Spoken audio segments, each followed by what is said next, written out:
Now we are going to start with the next topic, radicals.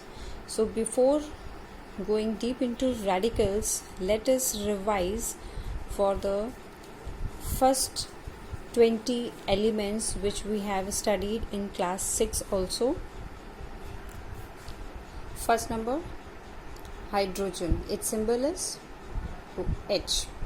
Second atomic number is 2, symbol He, and name of element is helium. Next, lithium, symbol Li, atomic number 3. Next, beryllium, Be 4, boron, B5, carbon, C6, nitrogen, symbol N, number 7, oxygen, symbol O, atomic number 8, fluorine, F9, neon, 10, and symbol is Ne. Next is sodium, symbol Na, 11, magnesium, Mg, 12, aluminium, Al, 13, silicon, Si, 14, phosphorus, P, 15, sulfur, S, 16, chlorine, Cl, 17, argon, Ar, 18, potassium, K, 19, and calcium, Ca, 20. Now here in this you can see helium, atomic number is 2. This is an noble gas. Next, neon, symbol Ne, and atomic number 10. Next, argon, Ar, 18. So these under 20, 3 noble gases we can see, and these are very much stable in nature as their octet and duplet is complete. These octet and duplet you will study in next class. Now we'll come to the radicals. Radicals are a kind of entity that can be an atom with a charge on it or a group of atoms behaving as a single atom with a charge on a group. Radicals have a valency too and take part in chemical reaction as a single unit. Now some examples are given. Let's see some positive radicals. Monovalent. This we have already studied. Monovalent, divalent, trivalent. So now we are going to study these with the charges, positive charges. So hydrogen comes under monovalent. So it is having a positive charge on it. Sodium, Na plus, potassium, K plus, copper, Cu plus, ammonium. So ammonium is what? Ammonium is a group of atoms. So in this ammonium, N, nitrogen is also there, and hydrogen. So here this is group of atoms, and here we can see single atoms, hydrogen, sodium, potassium, copper. Now divalent. Divalent, magnesium, Mg, 2 plus.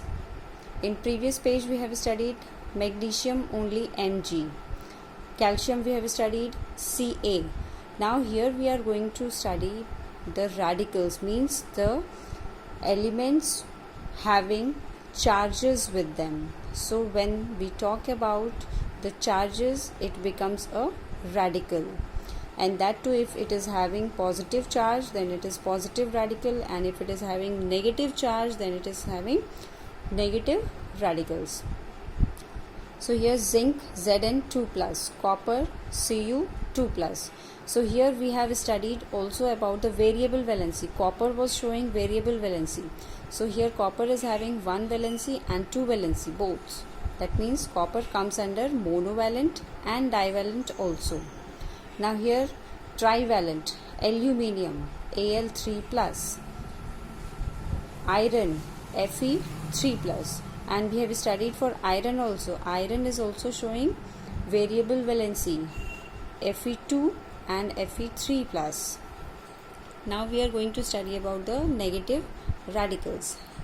So here fluorine, chloride, bromide, iodide, hydroxide, nitrate, these are monovalent. So here we can see hydroxide means OH. So here 2 atoms are present. Nitrate, two atoms present, nitrogen and oxygen. Hydrogen carbonate, here three atoms are present, hydrogen, carbon and oxygen. So these are acting as a single unit in a chemical reaction. Next, a divalent in a negative radical, oxide, O2 minus, sulfide. So here why we are using IDE? The IDE is when it is changing in a chemical reaction, like when an element is taking part in a chemical reaction or an atom is taking part in a chemical reaction. So it undergoes certain changes, so it changes the name also. Oxygen has changed to oxide, sulfur has changed to sulfide. Then you can see here chlorine has changed to chloride, fluorine has changed to fluoride.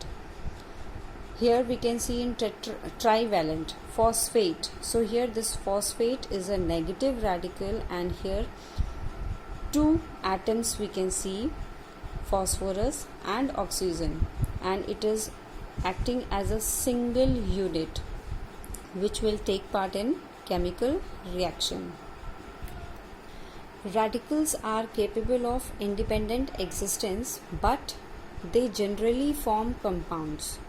So what we are knowing here, radicals are capable of independent existence, like molecules we have studied. Molecules are capable of independent existence.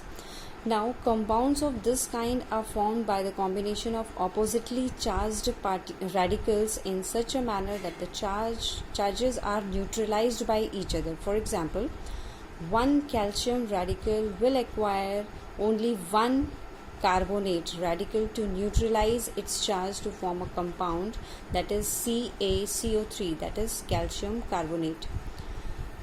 Let's see here with another example, like here sodium is a positive radical, one positive radical, fluorine one negative radical.